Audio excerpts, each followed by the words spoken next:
Hello, everyone, and welcome to Connected with Jen and Shannon, where storytelling meets transformation. I'm Shannon, a communications trainer and coach.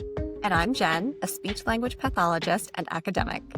Here's where leaders in neuroscience, philosophy, spirituality, and the arts come together to share personal stories and powerful strategies for what it means to be fully human. Right, Jen? Episode 1 of Connected. We're so excited. We are so excited to be here. I cannot wait for our listeners to hear our guest. So before we dive in, we kind of wanted to make a point here. This conversation is really important and it's complex, but for Jen and I, it's also brand new. Absolutely. We have all of these wise guests from many different fields coming on to share their expertise, and we are learning right alongside all of our listeners. It's like we get to take bits and pieces from each of our guests and then try to make sense of what's going on in our world. Perfectly stated, Shannon. One of the things that I love so much about our relationship, about this podcast, is we both believe so strongly in the power of story. Storytelling is so important, right? In this podcast, sometimes storytelling will show up as a mirror to your own self, right? What's going on in your own world, your own body. Sometimes story is like medicine, right? When we hear this story, it makes us feel better. So Shannon and I met really in a conversation about storytelling and how important story is to each of us. And what we realized is that story isn't just about sharing information. Storytelling can be thought of as a technology for transformation. Oof, that is brilliant, Jen. A technology for transformation. Never thought of storytelling that way, right? But we will now. So in this upcoming interview, Bruce is going to tell us this beautiful, personal, deep story. And what I'm asking the listeners to do is when something resonates with you, right? Resonance is one of those words that Jen and I are going to be using. And I like to kind of think of it as something that sticks to you. So when part of Bruce's story resonates, when it kind of sticks with you, I want you to stop and ask this really important question. What does this story actually mean to me in this moment in time? Right. And what stories are we telling ourselves, right, Shannon? Oh boy, that is something to consider. Right. So that is our invitation to you, is to listen, reflect, and really connect deeply to the stories that you're hearing. And the other thing that we want to focus on in this podcast is to kind of reimagine what it means to be fully human. That's pretty deep, Jen. Yes, I'm so glad you're bringing this up because we are living in some complex times. It really is. It's so complex. This world is moving at lightning speed. And yet there is this somewhat innate kind of desire that I feel, and I know, Jen, we've talked about this before, to slow down, right? To kind of really think about what's meaningful. Beauty of Bruce Alderman being our first guest is he really ties both of these threads together. This technology for transformation, this story, and also what it means to be fully human in a complex world. So Bruce is our perfect first guest for that. So grab a cup of tea, take a deep breath, and settle in. We're so glad you're here with us. Today, we are welcoming Bruce Alderman. Bruce Alderman is an experienced educator, facilitator, and thought leader with an extensive background in integral psychology and transformative studies. His new role is Associate Director and Co-Facilitator of the Blue Sky Leaders Program at the California Institute of Integral Studies. Bruce, it is such a joy. Welcome. Thank you. Delighted to be here with both of you. It's going to be a great conversation, I think. One of the things that Jen and I think is so important that we really, really want to bring to this podcast is the power of storytelling, right? There is tremendous power when humans tell each other their stories. So what we want to do is, Bruce, we want you to tell us a story. Sure. Well, I've been thinking about that, what kind of story to share with you. There are many stories along the way of I think, fundamental moments of reorientation for me. But I want to tell you one that was maybe the first one that set me on the direction that my life has really followed since that moment. And it's a more difficult story, but it was actually a really impactful one for me. And that was in the final years of my high school. And I was in the countryside of Texas at this high school. And during about a year and a half period, many people I knew died, most of them students in my school. There were accidents and shootings and all kinds of things that happened that, yeah, removed some important people from my life. And there was also some difficulty in my home life at that time with my family. So something happened to me where I was normally a kind of happy-go-lucky kid. I was more creative and playful and not, not one of the jocks. I was more on the sensitive side. But that really hit me and it changed me. It could be a long story. I won't make it a long story. I just will say I was blessed that a friend's mother noticed the fundamental change in me. She could see how I had lost my light and was suffering. And she asked me out by a lake to sit next to her and tell her what's going on. And I talked her through it, and it started raining. And she said, "Don't you move. We're going to stay here until you get through the story." And I told her and was just profoundly impacted by the way she listened, but also the way she responded, which was, "You need to get out of here. This whole place has become toxic for you.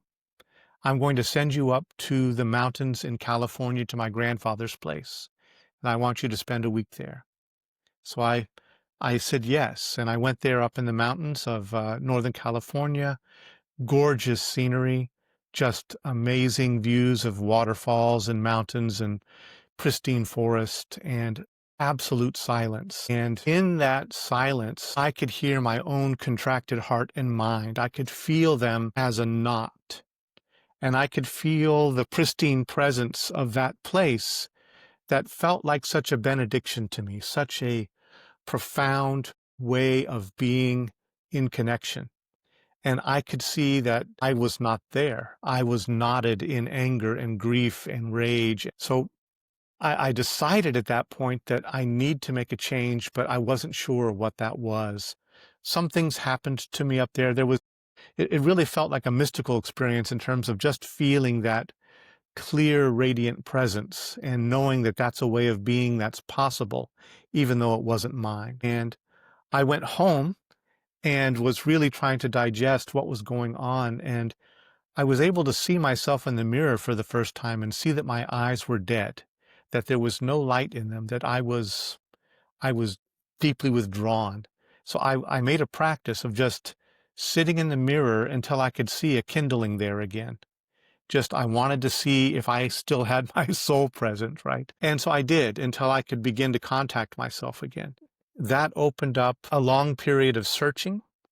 I turned to religion, and never in a conventional, sense of, for me, it was always experiential. It wasn't just reading something and believing in it. It was, how do you make contact with something real and deep? And so that began a long search for me that for a while, you know, took place within one religious container and gradually expanded out to an exploration of multiple ways of connecting with reality and transforming the self and deepening relationship with others.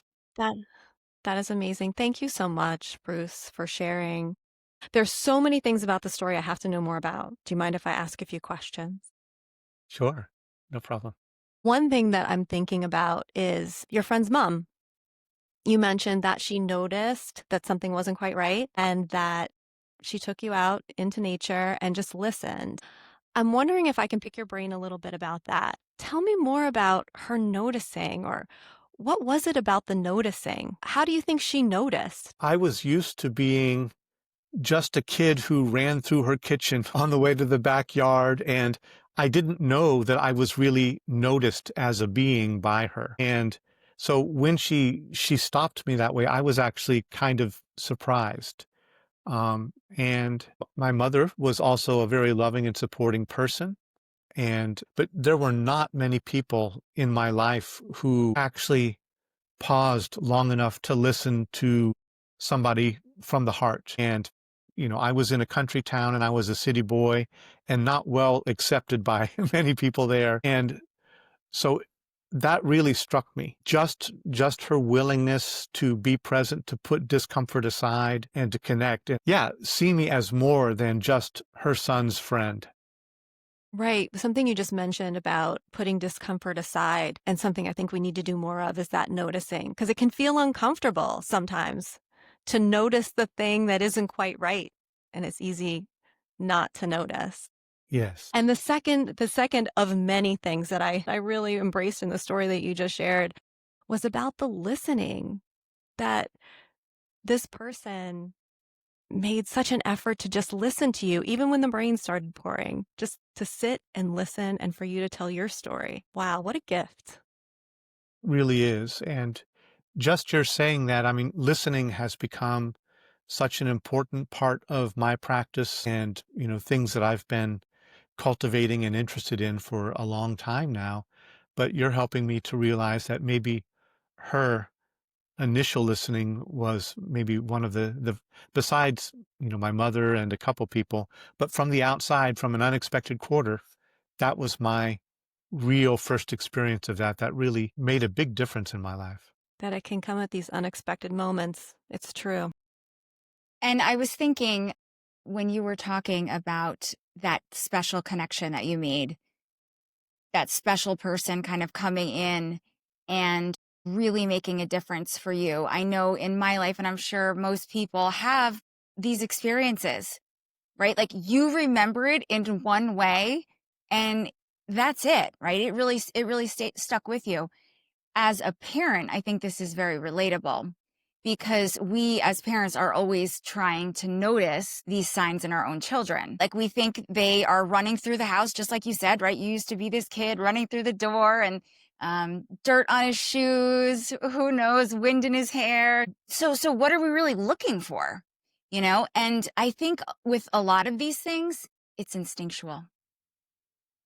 And if we can rely more on that, we might be able to communicate a little bit easier with other people, which is a really nice thing. And just really being present, right, Shannon? Yeah. Being present in those moments so you can notice. Absolutely. Another thing that I really enjoyed in that story is that you'd noticed your own, I think the phrase you used was contracted mind, right? And that you just felt like you were in knots. And when you got out in nature, especially once you got to California, you got out in nature, you could feel that release. How could you maybe describe in more detail for those listening? Because sometimes I think we live in such a space where our minds are contracted all the time and we're in knots all the time. We forget what it feels like not to feel that way.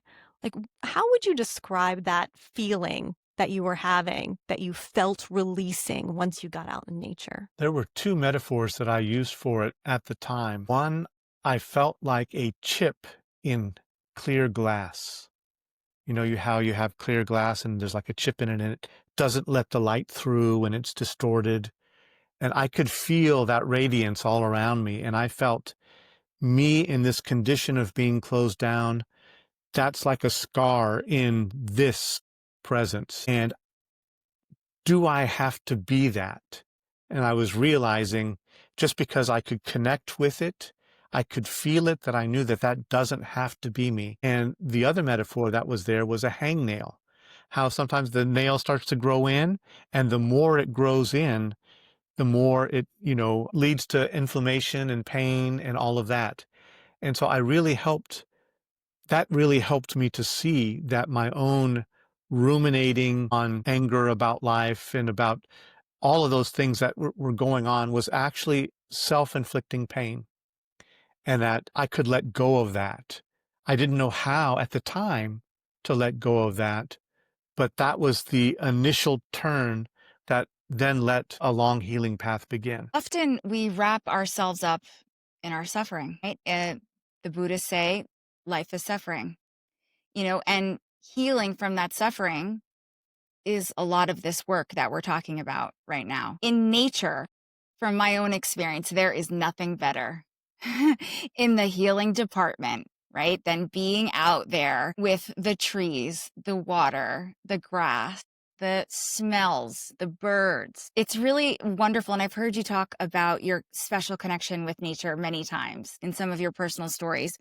So, what is it for you that makes nature so special? That's a good question. I think maybe as a naturally shy kind of person, I'm not really that way anymore, but especially young, I used to be very conscious of the social gaze and do I fit in and do I not fit in? And, what's okay and what's not okay. And I don't feel that kind of judgment from any of the presences in nature, but I also notice that I don't carry that judgment. Just as a simple surface, thing, if a tree is misshapen, wow, what an interesting tree. But when you see a human that looks different, you're judging, right? So I notice that there's that different kind of quality of less judgment, more immediate participation and connection. And just, I had a father who used to take me outside and ask me questions about the world or about the universe and what do you feel? What do you think is possible? And I grew up in different places. Early on, we had a bird sanctuary behind the house, and so I used to be able to go out into the bird sanctuary. And then later we moved to another place where there was 3,000 acres of forest. So I used to be able to walk out my back door and just wander off into 3,000 acres of forest. And so those places were sometimes when I was in a teenage years, I was thinking, what do I want to do with my life? Who am I supposed to be? And what felt most right to me was walking in that forest more than any office position I could imagine for myself. Wow. I love what you just said, what you were saying that often with others, we expect conformity, right? That feels like the right thing. But you mentioned that it's the beauty and the uniqueness of nature that made you feel at home. And that is profound. That is beautiful, Bruce. Thank you. One of the things that we did in this leadership program that Jen and I are a part of with Bruce, it was my favorite exercise thus far. And it was so simple. The exercise was to step out into nature and be in awe. Okay, to be in awe. And that sounds, well, what does that mean? Right? It means just to walk around and appreciate how amazing our earth is, right? Our Mother Earth. And I found myself getting so lost and drawn right to the ocean. And in those moments is where I found silence. And I had never experienced silence like that ever in my life. And for me, awe, right, led to that moment where I could really, really listen, which is kind of cool. So, Bruce, you were telling us, and this is one of my favorite practices, it's looking in the mirror. And this sounds very silly, right? But it's really the thing that I tell most of my clients when we're working on various things, like, for example, confidence. All right. So when you look in the mirror, right, neurologically, there's a lot going on. So Bruce, tell us why it's important to look in the mirror, right? And try to get yourself to believe what you want to believe about yourself, not what everybody's told you, right? Not what the stories that are made up about you, but who do you want to see in the mirror? There's a slightly roundabout way I can answer that, but I hope it's helpful. Peter Sloterdijk, a philosopher, talks about how the human face has evolved its unique form, its unique structure over many years in what he calls the hothouse of the mother's gaze. He's saying the flower of the human face, the way the forward-facing eyes, the way that the shape has developed over time. It's the mother to infant gaze that doesn't happen in any other species. Eye to eye, taking in that being. And that's called us forward into who we are as a species. And developmentally, psychologically, there's a term called self-objects in self-psychology. And a self-object is an individual in your life who performs a function for you before you can perform it, and that you rely on them for self-regulation and for perspective taking and all of those kinds of things. So the infant can't soothe herself or himself. The parent does. But gradually, through the parent's efforts, the child interjects that and is able to begin to soothe themselves, right? And so part of how we form is intersubjectively in relationship with others. And a developmental milestone is for us to be able to interject what we get from others to be able to provide it for ourselves also. And usually we develop when you can make yourself, that is normally the lens you see through, into an object. And you can recognize, I'm actually not limited to that lens. I'm not limited to that. There's more here. But you can't do that unless you, in this case, hold yourself in an unconditional gaze, right? And so I think that's one of the powerful things that the more that we can get the gift of the unconditional presence, like my friend's mother gave me, that helps us initially.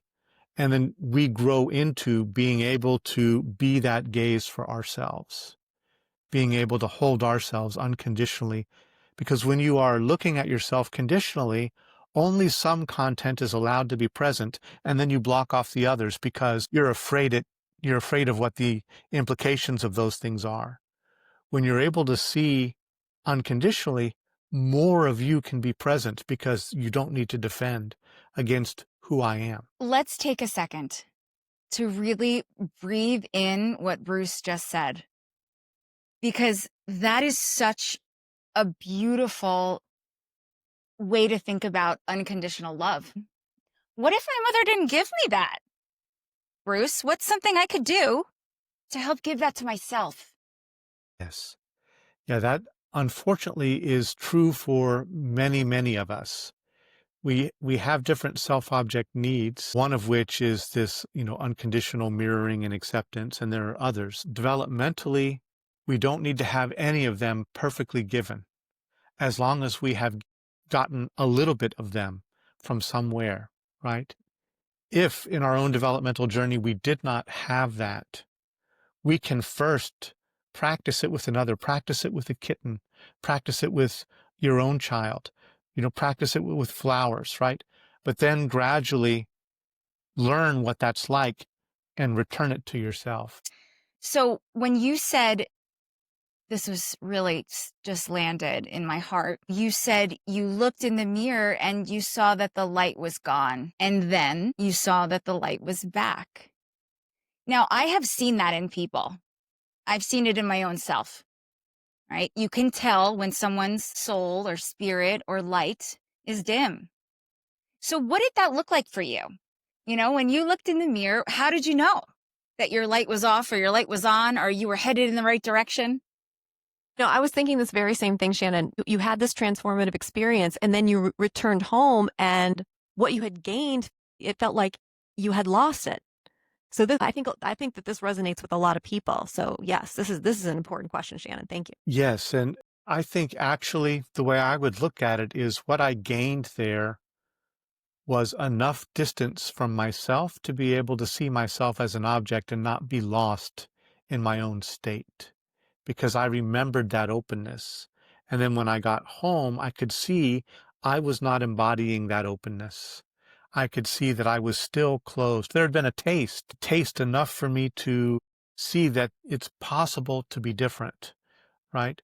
But looking at how I was actually manifesting that, it was not there. As you were mentioning, Shannon, about, the intuitive aspect of this, there's just a way that we can, with our bodies and with our senses, connect to each other or perceive things that are deeper than and subtler than what we can verbalize, right? And so that was, for me, I could have made all kinds of judgments about myself or rationalizations or this or that, but just taking myself in a sensory way and letting myself be present to myself with the recollection of that other way of being, I could see, oh, wow, you're still you're still closed in, you're still afraid, right? You're still all of those states I could feel just in the condition of the eyes.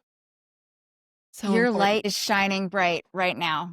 It's through the screen, and it's so nice to know you. Absolutely, Bruce. We are so fortunate to have you in our lives. You mentioned there's something deeper and subtler than the language that we can use. And as someone who's a speech language pathologist and who's really recognizing this, and Shannon probably the same as a communication specialist, it's this deeper intuition that we sometimes don't respond to when we're not using our language that we need to be responding to when we're communicating with others. I loved that phrase, this deeper, subtler knowing that isn't found in our language. Absolutely. Thank you so much for sharing that, Bruce.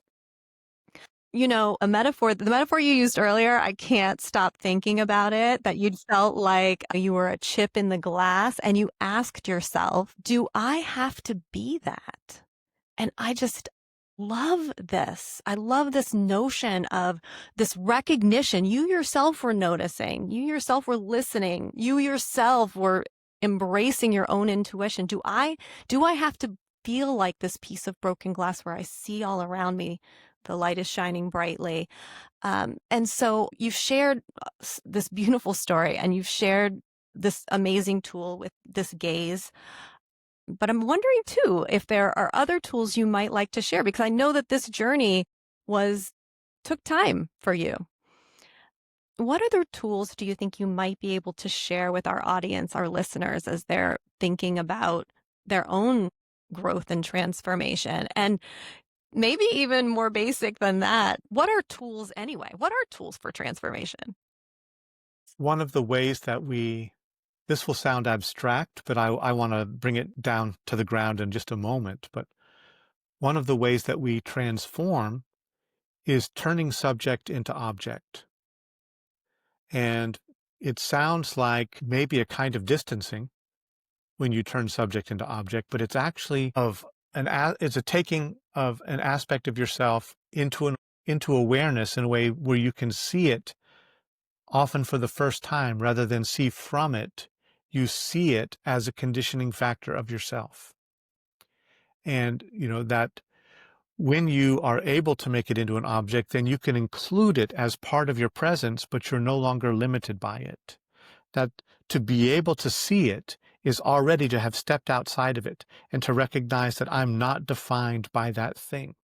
As if I'm like holding it in my hand and I can look at it. Could you talk a little more? You mentioned the phrase conditioning factor. What is a conditioning factor? What is that? There are so many ways that we filter our experience.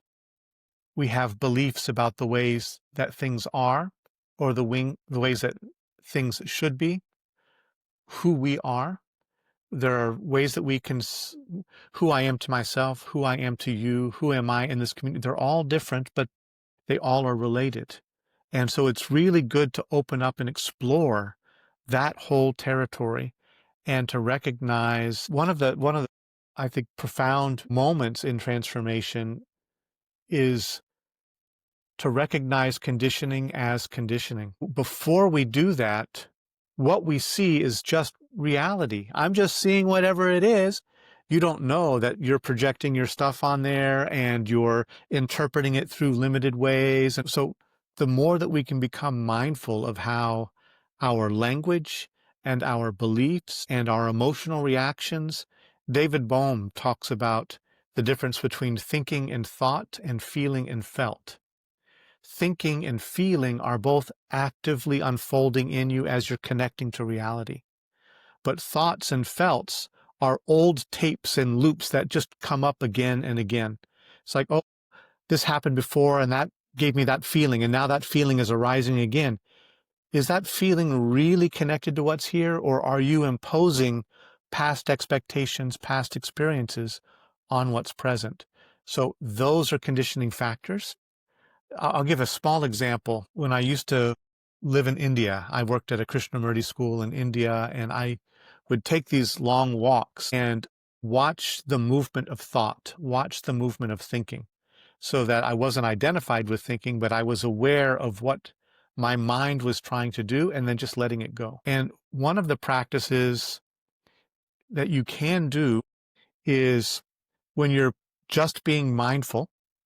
A lot of the mindfulness practices as a tool, a mindfulness practice is a practice of attending to what's arising, noting it, letting it go, and just continuing with your awareness, continuing with your presence. But there's a method that you can do where when you're being present, when you're being mindful, and then suddenly you notice, oh, I'm thinking, I'm distracted in my thinking again. You could just note that and let it go, or you could trace it back in your mind to when did I first start thinking and go off on the track, and go backwards through it and notice what happened for you that pulled you out of awareness, pulled you out of presence and into some rumination or some story. And so I don't want to go on too long with that, but I just wanted to give an example. So there was a time when I was out walking in the forest and doing this kind of practice, and suddenly I noticed I was full of anxiety, and I was thinking about different things and worried about what was around me, and I decided to trace back what had happened. And when I traced back what had happened, I saw actually a little ways back when I had turned a corner on the trail. The shape of the trees was just like my junior high school hallway. I had been down that hallway. I was afraid of being bullied as this city kid just moved to the country. I could be attacked at any moment down that hallway. That was a felt. It was a thought and a felt arising. That was my past childhood self that just had superimposed itself silently without awareness. And then I was off on a train of thinking and applying it to my present environment, which it didn't have anything. It was just something had triggered that old memory, that old feeling that then started coloring everything. So tools of transformation are in part practices that help us become aware of how we condition and limit ourselves, and then can find ways not to be so easily caught up in those currents. Wow. So it's through that observation and awareness that you were able to trace back and really recover that experience. Wow, that's amazing. But it's that observation and awareness. Thank you, Bruce. I have to ask you this.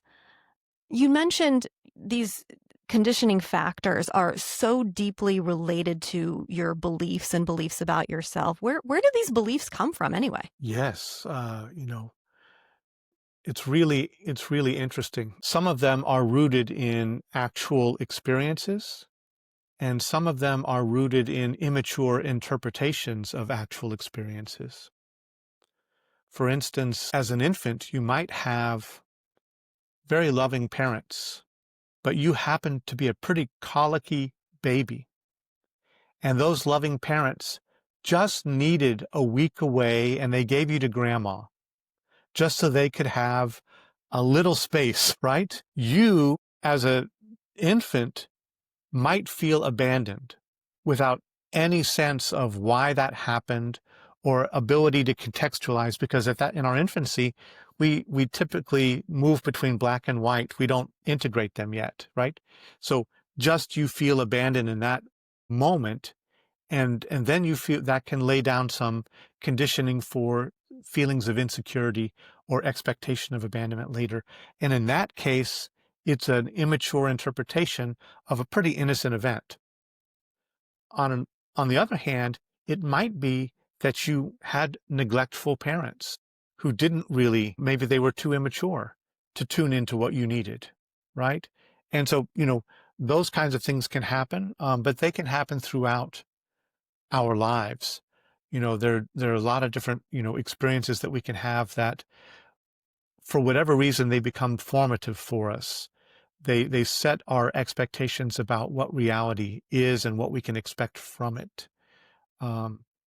And there's there are a lot of different kinds of practices for becoming aware of these kinds of self-limiting beliefs and interrogating them to some extent, being able to Right. let go of them. Challenging. Yes. challenging those ideas, because what I'm hearing you say, and I think this is what happens with these patterns, right? We are a lot of the time given these things, right? We didn't ask for them, but they're coming down from our parents or from, previous experiences. So what you're saying here is this little baby felt abandoned, right? Although the baby really wasn't abandoned. It was just like an innocent kind of thing where the parents needed to go do something. It wasn't a matter of neglect. However, there's still that feeling of abandonment that has to be dealt with and give ourselves the healing that is required. And thank you, Bruce, for that explanation, because I think sometimes as adults, we have a lot of shame and judgment of our own selves around these beliefs. And you give such a great, you help me really understand that these beliefs are ingrained for all kinds of different reasons. We just need to, like you're mentioning, examine them for what they are rather than shrouding them with, shame and judgment. Yes. Yeah. It's, developmentally, we tend to be identified with our bodies first, and then we learn to make them into object and we can control them. But then we tend to be identified with our emotions and just subject to them. Whatever we're feeling is reality. And then gradually we can make our emotions into object and say, oh, I'm sad now. Oh, I'm this. You can make it into object. And then you recognize it as a passing state, not reality, right?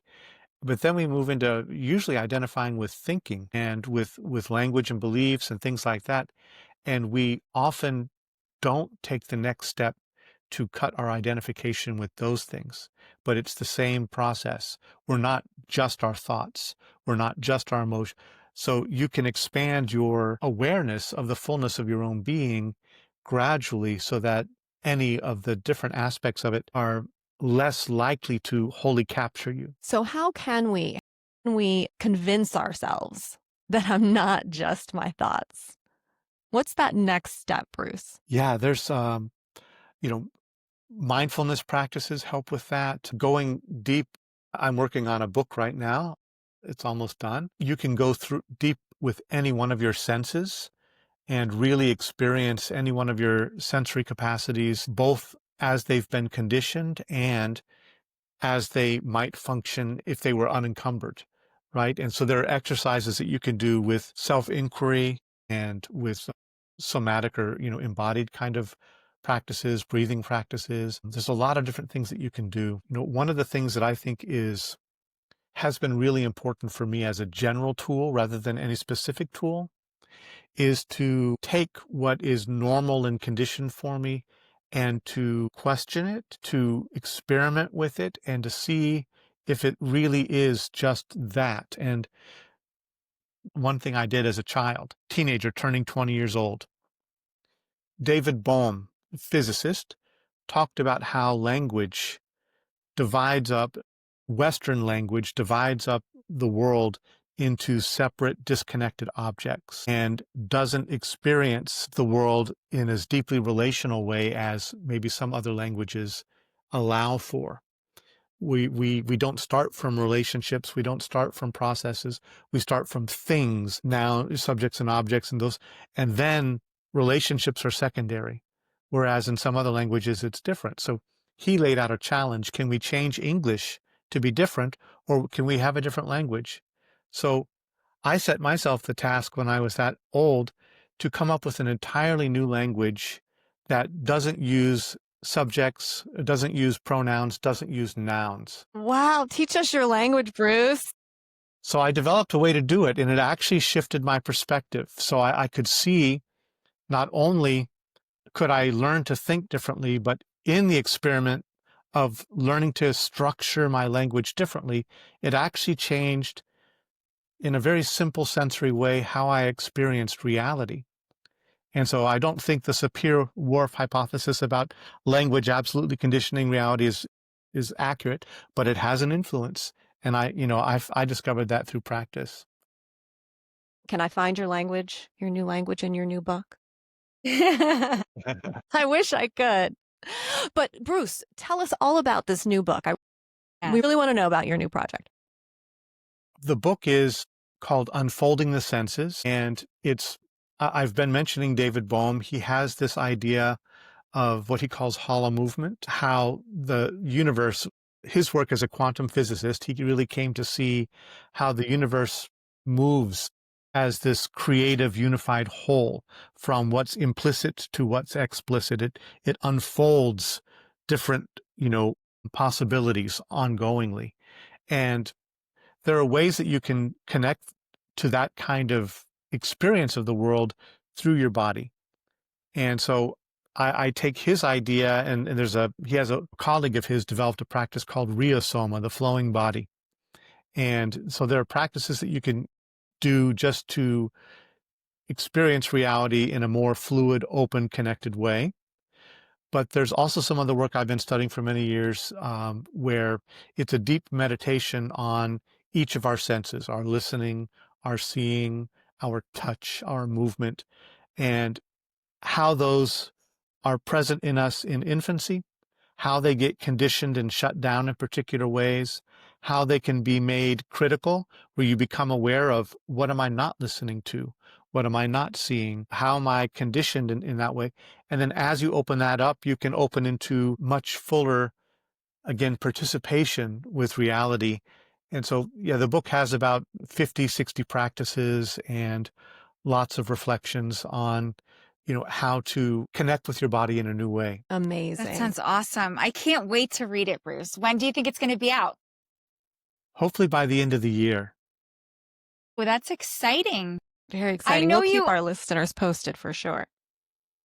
For sure. And our listeners are going to love to hear that Bruce also has a podcast, right? Bruce, tell us a little bit about the podcast too. Podcast is called The Integral Stage. The general idea, which I think is similar to what you're doing, but the general idea is between my friend and I, we belong to many communities, and usually there are kind of the leading figures who always show up in those communities, but there are lots of other people doing lots of important things that don't get pulled into the spotlight, but there's so much richness there. So that's what our focus has been on, is how do we bring kind of just all the sheer talent that's here in these communities, in all of these people, not just the luminaries who are floating at the top, so that their ways of doing things and speaking and exploring can be highlighted.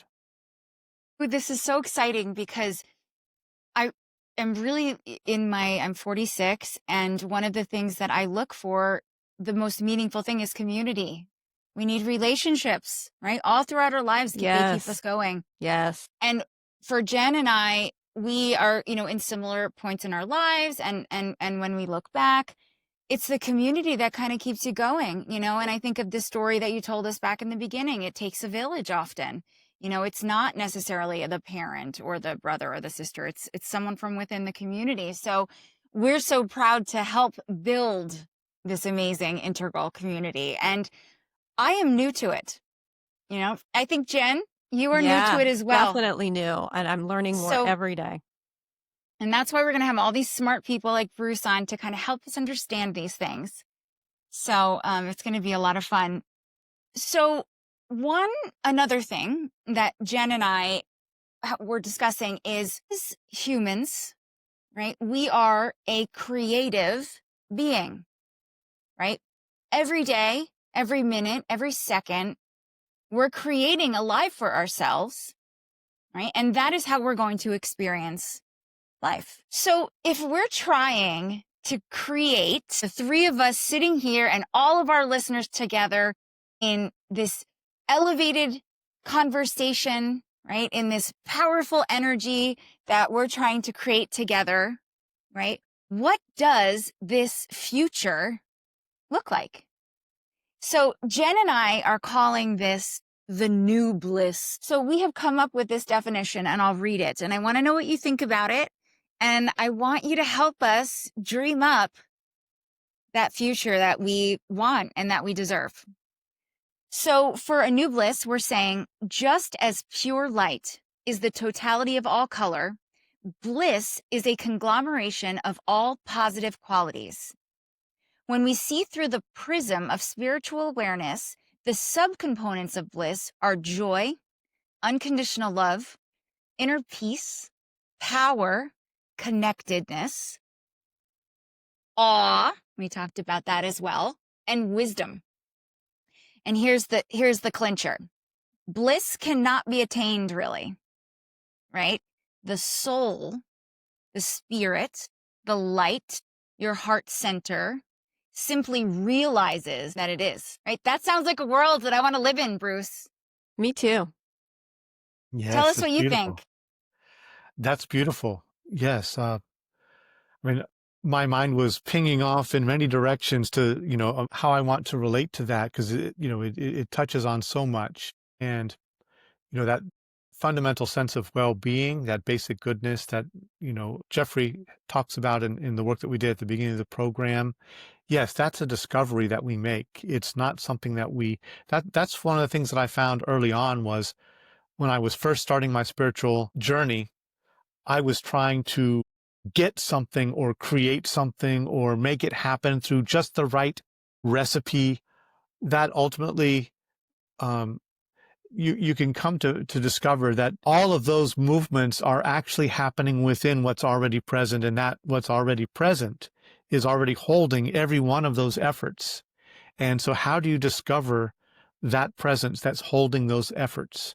And then those efforts can release into that presence like snow melts in the ocean. Just, okay, here I am, right? Here I am. And so to me, I call that welcoming. I think Mm. there's a really beautiful part of the sense of fundamental well-being, of bliss, that bliss being that all-containing, which the welcoming is the gesture that says yes to that fullness. Beautiful. Amazing. Thank you, Bruce. Thank you so much. And to close, we want to ask you, and then Shannon and I will join in, one word that you will carry forward from today's conversation that represents all that we have spoken about today. But my word for today is going to be discovery. I love what you have shared today about discovering rather than aiming for a destination and working, striving to get there. What you've talked a lot about today is unfolding and discovering what is already in front of us. So that's my word for today that will carry me forward. Discovery. Thanks, Bruce. Beautiful. I'll go next. And I was thinking interconnectedness.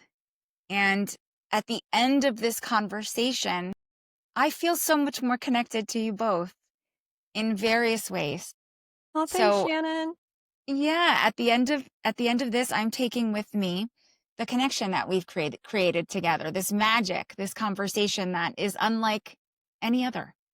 So interconnectedness. Can I cheat and give a couple words? Yes, you Sure. can You can do cheat. whatever you want, Bruce. One of them, what names the feeling that I have right now is brightness. I feel just a brightness and a kind of happy, joyful presence with the both of you and what you're bringing. So I feel that. There's a word that's kind of unique to my own thinking, but to me, it's coming through part of this. Uh, I have a approach I call integral grammatology, and it's using language as a lens into different depths of experience. And prepositions are really important. Prepositions are the words that link us in so many ways, right? And a prepositional orientation is one that is a relational orientation. It opens up all the ways that we're connected in time and space and presence and beyond. And so one of the words that I use in some of my writing is called within, but it's a with and it's a slash and then it's an in, within, where it's a simultaneous gesture of us being present to each other in a circle. One of the things that you gave me at the very beginning of this conversation was this question around vulnerability. And I wanted to say something about this, that this within is connected. This idea of co-presence and withinness is connected to this question of vulnerability. And there's a thinker named Raimon Panikar, and he says, so often when we communicate, we do it comparatively. oh, there's this way, and there's this way, and there's my way. And he said, and conversation can go so far that way, but not far enough. And that one of the spiritual practices for our time that he says is communicating across differences. And the word that he uses for that is the imperative method. And the imperative method is the method that is a method of joining with the other that's willing to take the risk of being changed by the other. That's the gesture of love. Can I receive you enough that I might become different? So that's it. Beautiful. I feel that. I feel that, Bruce. Thank you so much. Thank you, What Bruce. an amazing conversation this was. And it was so free-flowing. I feel like I've learned so much, and you are a wealth of knowledge. So thank you so much, Bruce, for opening yourself up to our new podcast. Thank you. Thank you for being here, Bruce. Yeah, thank you. As I said before, I'm happy to be part of the champagne bottle smashing here. Who else? inaugural- Congratulations. Okay, everyone, we have something really important to ask, right? Jen and Shannon are over here trying to save the world, and we need your help. This is how you can help us. Go to Spotify, go to Apple Podcasts, go to YouTube, and hit like and subscribe. And let us know what you think. And here's the thing, we're building a community, and this is the first step. We can't wait to see you there.